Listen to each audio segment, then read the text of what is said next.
Ibinandera ng showbiz insider na si OG Diaz ang pinakabagong update tungkol sa Metro Manila Film Festival 2024.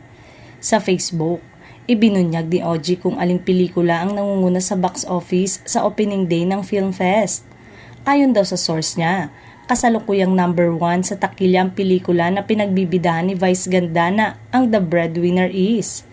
Wala pa daw sa kalahati ng gross nito ang number 2 nung opening day nito nung Pasko, say ng entertainment columnist sa Post.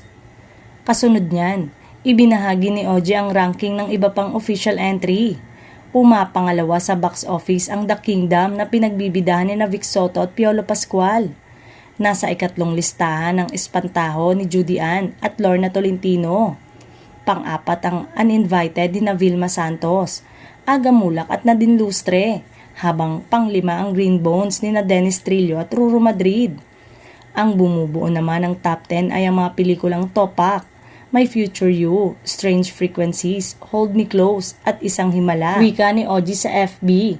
Kung totoo man ito, congrats. Kung hindi, pakicorrect na lang ang ranking kung mali ang source ko.